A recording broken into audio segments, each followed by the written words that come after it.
Mommy? Mommy, where are you? Oh, they shoot it!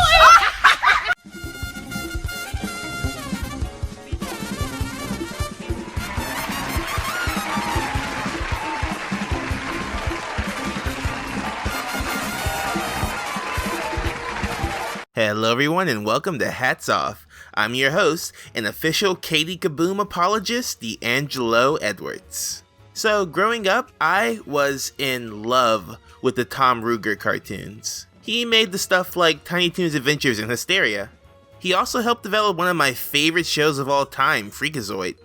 Which, if you haven't seen Freakazoid, And the singing song, stop, go. Enough with the song, stop. Bring it down, calm down. Stop, shh. go watch Freakazoid. He also helped to write the Gary Coleman show, but nobody's perfect. Am I allowed to show clips of this? This is kind of messed up now considering. But anyway, I love Tom's shows. But if I had to pick an all-time favorite, It's time for Animaniacs. Perfection. Animaniacs was the crown jewel of all of his projects, and even today, I think it holds up as one of the best cartoons ever. The writing, the animation, as long as it was done by TMS, the amazing visual humor. Have you ever seen Chicken Boo? Chicken Boo is the funniest thing I've ever seen in my life, and he's not even doing anything. I love this cartoon. And with such a cartoon, of course I would want to revisit it. But back in the day, the DVDs of the show were really hard to find, and I didn't know how to find stuff on the internet yet, so I had to get by with the occasional reruns. But eventually, the show came to Netflix, and by the mercy of Steven Spielberg and my friend's Netflix account, I finally sat down to watch Animaniacs again. And it was even better than I remembered it. I truly believe that Animaniacs is one of those shows that gets better as an adult. I was picking up on jokes I had never gotten, the references hit a lot harder, and all in all, it was an amazing time. But before I knew it, I had blazed through the first 3 seasons. Then I started season 4.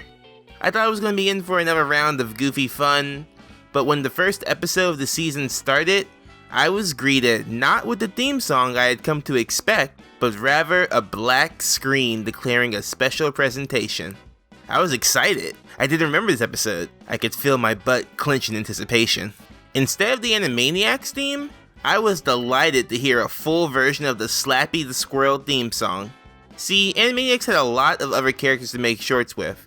And if the Warner Brothers were the main players, and Pinky and the Brain were the second fiddle, then Slappy was keeping it locked down on third base. I was so happy to watch a full-length episode of Slappy the Squirrel. I love Slappy, and it was cool to see her get a chance to shine. Then, I watched the episode. What do you think the episode was about? Maybe Slappy fighting off one of her many arch enemies. Maybe Slappy traveling to a far-off land to cause some trouble. Heck, maybe it's just a non-stop barrage of slapstick. Well, what if I told you it was about the constant fear of mental illness claiming a member of your family, leading to unavoidable consequences for both you and your loved one? Don't turn this off. You read the title. This episode of Animaniacs threw me for a loop. Do you think I was prepared to watch an episode of Slappy the Squirrel that drove me to tears? Of course I wasn't. Who is? But I watched it, and now you need to hear about it. So join me as I go over One Flew Over the Cuckoo Clock. So it starts off like any other episode of Slappy. Slappy cracking wise, making fun of stuff. There's a strangely problematic joke on the TV. Men who date men who are women on the next Jenny Jones. That ain't it. It's all good. But as Slappy flips through the TV trying to find her shows, the endless onslaught of TV talk shows and their stupid topics get to her, and she cracks. We then cut to Slappy's nephew Skippy coming home from school, prancing merrily. Remember this prance, it'll be important later. He finds Slappy short-circuited doing things like toasting her hat and mowing the kitchen. It's really no different than the usual humor in the show, and everything is still pretty much played for laughs. But Skippy, getting worried, decides to take her to the hospital. This is where the tone sinks like a rock. The doctor tells Skippy that Slappy needs professional help, and that she might need to be placed in a home. But Skippy, not wanting to be separated from his aunt, says that he will take care of her, juggling school, housework, and caring for Slappy. This is taking a toll on him, however, as he is falling asleep in class, and his teacher is starting to notice. As he walks home from school, however, with a visibly less peppy walk, he sees smoke coming from his house.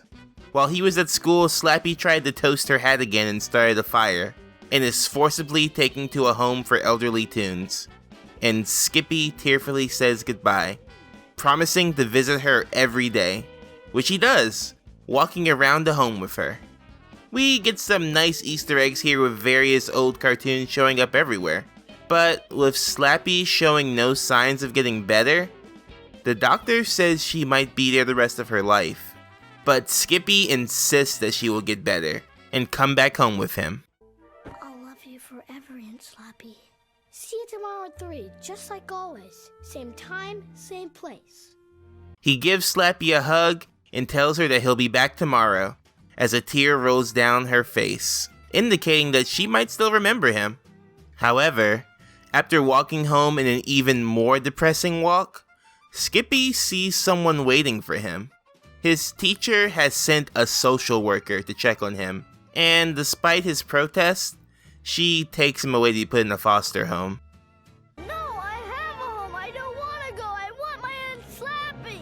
Aunt Slappy. Aunt Slappy. This is f***ing Animaniacs! So Skippy misses his visit with Slappy, and thankfully, this is enough to snap Slappy out of her episode, wondering where Skippy is. And for that matter, where she is. She decides to launch a plan to break out, and after tangling with the hospital staff, she manages to break free, as she rushes to Skippy. The two reunite, and Skippy's jaunt is restored to his former glory as Slappy joins in, and the episode comes to a close. And that is One Flew Over the Cuckoo Clock. Jesus Christ. Now you see why I reacted the way I did when I first saw this episode.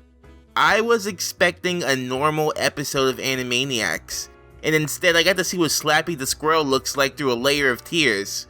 Spoiler alert, it's not good. This was a total tone shift for the series, and I'm kinda shocked it left me this raw. This kind of stuff does happen. Disease and mental conditions can often break families apart, and even though it was treated in a more lighthearted way here, it's still freaking Slappy Squirrel. And I just watched these two characters, who I love, and who usually spend the episode throwing bombs at wolves, almost get separated for life. But I can't even be mad because it was a really good episode. The jokes, though there weren't that many, were as funny as ever. And this kind of character study is interesting to see from time to time. The progression of time shown through Skippy's walk was also a nice touch, and the elderly version of the characters were funny to see, with them even including a modified version of Mighty Mouse's theme song.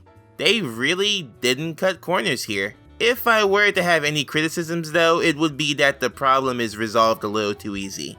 I think if Slappy had been put in a bit more peril before getting better, it might have had more of an impact. Maybe like having a court case for Skippy or something. But this episode was already too heavy, so maybe an easy ending was just what the doctor ordered. This was the first and only full-length episode of Slappy to be produced, and they wanted to try and experiment and add a bit more heart to the episode. It was even rumored to be a backdoor pilot for a Slappy show, similar to what Pinky and the Brain became, though this was confirmed to be just a rumor. But after watching this, I would have loved to get more shows like this. Maybe not so heavy, but it was such a well-paced episode that it barely felt like 20 minutes. It was a really good episode, and I must have blocked it out because I did not remember it. And for good reasons, because I could really see this kind of thing upsetting kids, especially those close to their grandparents. So maybe a little too much for an episode of Animaniacs. But they don't pull any punches, so you gotta respect them. So thanks for the mental scars, guys. I can't wait for the reboot. Hopefully this time though, you remember that this show is a comedy.